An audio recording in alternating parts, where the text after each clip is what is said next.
प्रिय साधकों भक्तों, आज आप लोगों को बताएंगे कि दीपक के ऊपर कौन सा मंत्र लिखें जिस मंत्र को लिखने के बाद आप उसका शक्ति का आवाहन करें, जिसमें आपकी थर्ड आई जागृत होती है। और ये जो साधना आपको देने जा रहे हैं, जो प्रयोग आपको देने जा रहे हैं, ये है नवरात्रि पे आने वाली 30 तारीख को नवरात्र है।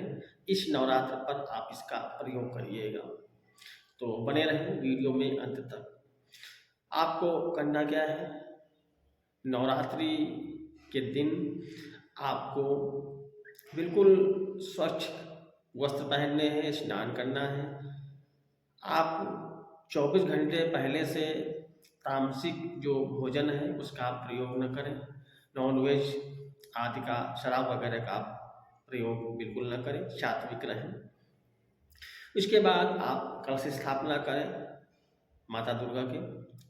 उसके बाद जो भी आपकी श्रद्धानुसार जो भी आप पूजा सामग्री रखना चाहें, अगर आप चाहें तो मीठे में बतासा रख सकते हैं या बर्फी का भोग रख सकते हैं, लाल पुष्प, आसन, माला रुद्राक्ष की, दिशा पूर्व या उत्तर। और अगर आपके पास कोई संस्कारित माला है तो आप उसका प्रयोग कर सकते हैं, या अपने गुरु के द्वारा दी हुई किसी भी माला का प्रयोग कर सकते हैं। बस बशर्ते माला जो है रुद्राक्ष की होनी चाहिए।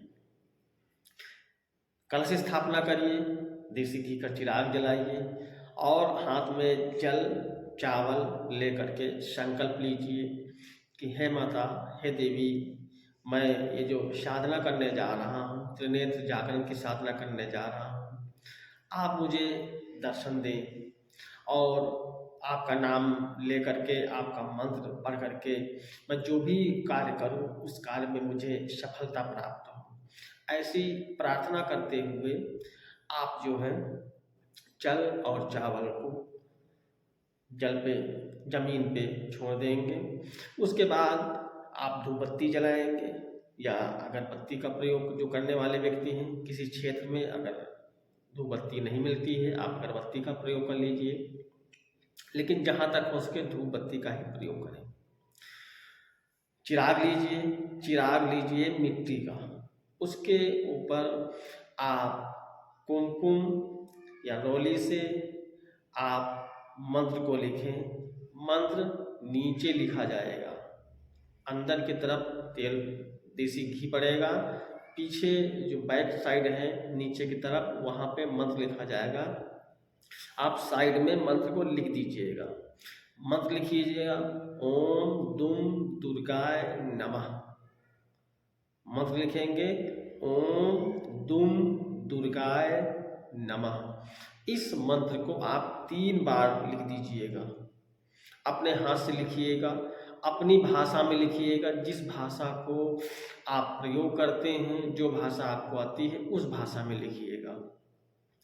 उसके बाद आप जो है सामने उसमें पत्ती लगाएंगे, चिराग में घी डालेंगे और उसके बाद मंत्र जाप करेंगे। मंत्र जाप आप अगर सही तरीके से करना चाहते हैं कि बिल्कुल हमें मात्र पहले दिन से ही अनुभव हो, तो आप 51 माला का जाप करें। अगर आप 51 माला का जाप नहीं कर सकते हैं तो आप 11 माला या 21 माला का जाप जरूर करें। और जब जाप कर रहे हों तो पूर्ण एकाग्रता से, पूर्ण श्रद्धा से, पूर्ण भक्ति भाव से आप मंत्र को जाप करें।